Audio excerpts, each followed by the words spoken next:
तो अब बारी आती है कि कलश का क्या करें। जो कलश हमने रखा था पानी का भर के, उसका क्या करना है। जो खेतरी हमने बोई थी, यानी कि जो ज्वारे जो हमने बोई थी, उसका क्या करना है। और जो नारियल हमने रखा था, उसका क्या करना है।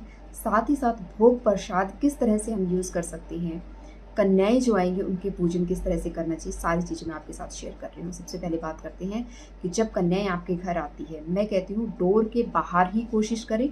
नहीं पॉसिबल हो पाता है, क्योंकि हम आजकल अपार्टमेंट्स में रहते हैं, नहीं पॉसिबल चीज़ें हो पाती हैं। तो आप क्या कर सकते हैं, आप कर सकते हैं जैसे वो घर के एंट्रेंस में जैसे ही एंटर कर जाए, वहाँ पे पहले उनके पैर धुलवाएं और पैरों को पोछें और फिर उनको अंदर लें, फिर तिलक करें, और ये सारी चीज़ें आप कर सकते हैं। धागा जरूर बांधें उनके हाथ पे, ठीक है।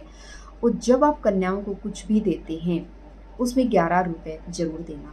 और एक बार सबको बता देना कि जब मैं आपको 11 रुपये देती हूँ, तो आप वो एक कॉइन मुझे वापस दे के जाना। जब माताएं जाएंगी उनके ऊपर चावल जो है वो डालना। जब वो जाएंगी तो उन्हें बोलना पीछे चावल डाल के जाएं वो, ठीक है। और उनसे 1 रुपया जरूर लेना। वो 1 रुपया आप अपनी तिजोरी में संभाल के रखना, पूरे साल भर आपके काम आएगा। फिर देखना किस तरह से चमत्कार होता है। दूसरी बारी आती है कलश की। कलश का जो पानी है उसको पूरे घर में छिड़के, सब लोगों के ऊपर छिड़के, पूरे घर में अच्छे से छिड़के। उसके अंदर जो चीज़ें डाली थी उसको आप अपनी तिजोरी में संभाल के रख सकते हैं, ठीक है। अब बारी आती है उसकी जो जटाएं हैं, उसको भी आपको यूज़ करना है। जब आप हवन करते हैं ना, उसकी जटाओं को उसी में यूज़ कर लेना, या फिर अपने पेड़ में डाल दो, लेकिन डस्टबिन में नहीं फेंकनी है वो जटाएं, ठीक है। अब जो बारी आती है वो बारी आती है कि जो खेतरी हमने बोई थी उसका क्या करना है। खेतरी जो बोई थी उसको बहुत से लोग, इवन मैं भी करती थी ये गलती, ऐसा नहीं है कि मैंने नहीं की है, पानी में बहा देते हैं। और हम फ्लाईओवर से जा रहे हैं, नीचे कोई रिवर है या कुछ भी है, हम उसमें डाल देते हैं कि चलो भाई पानी में ही तो बहाना था, हम वहाँ बहा देते हैं।